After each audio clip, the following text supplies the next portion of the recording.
Majina naitwa Fatma Saidi Abdullah, ni daktari wa wanyama na Ruhubi Clinic. Tupo hapa Kisauni kwa ajili ya ukaguzi wa nyama. Kama tunavyojua, zoezi la uchinjaji linaendelea kwa sababu ya Eid al-Adha. Kwa hiyo tupo hapa kwa ajili ya ukaguzi wa nyama ili kuhakikisha kwamba tunapata nyama safi na salama. Na zoezi hili tumeanza toka asubuhi ili tuanze ule tunasema uchunguzi wa awali kwanza. Kama kuna maradhi yote tunaweza tukadetect, lakini pia sasa hivi tunachokifanya ndio tayari antemortem, sasa tunafanya postmortem, ukaguzi wa ndani kwa ajili ya kuilinda jamii na maradhi mbalimbali yakiwemo haya zoonotic disease ambayo ni maradhi mabaya yanaweza kutoka kwa mnyama na kuja kwa binadamu. Kwa jina naitwa Zehra Karimzam kutoka Wizara ya Kilimo, Umwagiliaji, Maliasili na Mifugo, Idara ya Maendeleo ya Mifugo. Tuko hapa katika taasisi moja ambayo inachinja leo hii kwa ajili ya sadaka ya Eid al-Adha, na tunaendelea na zoezi hili la ukaguzi kwa sababu Idara ya Maendeleo ya Mifugo tumerudishia jukumu la ukaguzi wa nyama. Kwa hiyo tunapita kila eneo ambalo umekuja kuripoti na tunasikia kwamba wanachinja siku ya leo kwa ajili ya kutoa sadaka. Tunapita kuhakikisha kwamba wataalamu wapo wa ukaguzi, lakini vile vile zoezi linaendelea katika mazingira ya usalama ili kuweza kutoa nyama iliyo bora kwa afya ya mlaji. Zoezi linalofuata hapa tunapoendelea ni ukaguzi wa nyama, na kama unavyoona ndugu mtangazaji, hivi ni viungo vya ndani. Kwa hivyo baada ya kukagua viungo vya ndani pia kuna ukaguzi wa nyama. Hapa tunakagua, hili ni ini ambalo tunapasua na kukagua na kuangalia kwamba ndani kuna minyoo, kuna fashiola, kuna cyst, unaangalia na surface pia ini hakuna cyst. Hii ni moja ya ukaguzi wa nyama. Kwa hivyo viungo vya ndani kuna ini, kuna spleen wanaita wengu Kiswahili pia linakaguliwa. Unafanya palpation, unaangalia hakuna mabadiliko yoyote. Unakagua, kuna figo pia unakagua. Kwa kufanya palpation unakagua na kuangalia. Ziko safi kabisa, ziko salama. Tunaendelea na ukaguzi.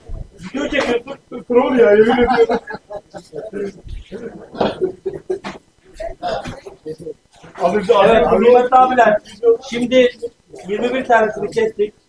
Birazdan devam edeceğiz. Malum buradaki diğer meşatlar malum. Ni muhimu sana viungo vya ndani vyote kukaguliwa kabla ya kuruhusiwa kutoka. Jina langu naitwa Ramadhani Juma Ramadhani. Kwa nafasi yangu ya ukaguzi wa nyama, mimi ni Chief Meat Inspection Officer. Kwa hiyo tuko katika eneo la Kisakasaka, eneo ambalo sio rasmi la kuchinjia kutokana na uhaba wa machinjio katika kisiwa chetu, hasa katika siku hizi za sikukuu. Tumeamua kupanga utaratibu maalum watu wachinje, lakini kwa usimamizi maalum.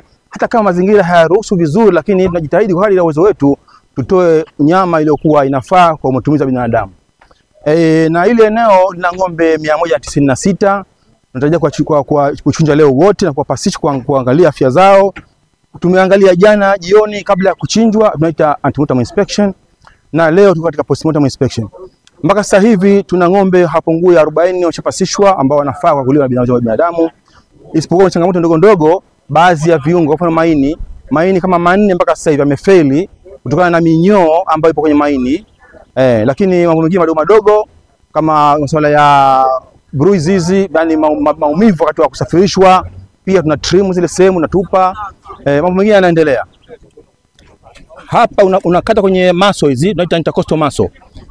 Intercostal muscle tunaangalia Cystecas bovis. Cystecas bovis ni mnyoo ambao mtu pia unampata, ambao tunaita Taenia saginata. Kwa hiyo tunakata na huku tunaangalia. Unaangalia kwenye intercostal muscle zote, alafu unageuza upande wa pili. Unaangalia kwenye active muscle, trapeze brachii, muscle hii hapa ya mkono wa mbele, unakata sehemu mbili, unaangalia, alafu unakata tena sehemu ya pili na huku unaangalia, unajiridhisha kama iko sawa. Unakata prescapular lymph node, unaangalia kama imevimba au haijavimba. Pia tunaangalia hao Taenia saginata ambao ni CB au Cystecas bovis larva stage, adult stage ipo kwa binadamu tunaita Taenia saginata. Kwa hiyo hapa iko salamu, hana tatizo hilo, inafaa kuliwa. Na tunaangalia upande wa pili, lazima ujiridhishe na upande wa pili vile vile, unaangalia kote hamna kwa sawa. Unaangalia prescapular lymph node kama imevimba. Hii prescapular lymph node unaangalia kama imevimba au imefanya usaha jipu, unabidi uitoe na ujue ufuatilie sehemu nyingine. Kwa nini imefanya jipu hii? Ufuatilie sehemu nyingine vile vile. Pengine kuna matatizo kama TB au majipu mengine pia yapo, au infection zote zipo. Pia unaangalia kama kawaida, unaangalia tena intercostal muscle. Unaangalia na kuangalia. Kwa hiyo huyu yuko salama. Pia tunaangalia mguu wa nyuma. Hii ilikuwa miguu ya mbele, roba ya mbele.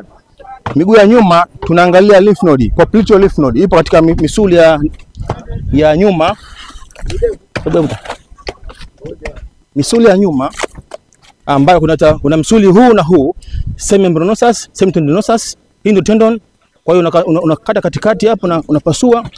Unaangalia cervical bovis vile vile, lakini unaangalia hii popliteal lymph node kama imevimba, hii haijavimba, iko normal. Kwa hiyo iko salama vile vile. Na huko vile vile unafanya kama ulivyofanya huko, unakata, unaangalia popliteal lymph node, una incise, haijavimba. Kwa hiyo huyu nyama iko salama kwa matumizi ya binadamu. Japokuwa mazingira yenyewe hayaridhishi sana ya mambo ya kuweka usafi, lakini ndo kwa sababu ni siku ya sikukuu na hatuna jinsi, lazima tuje tuangalie nyama kama inafaa au haifai ili kuokoa maisha ya wanadamu.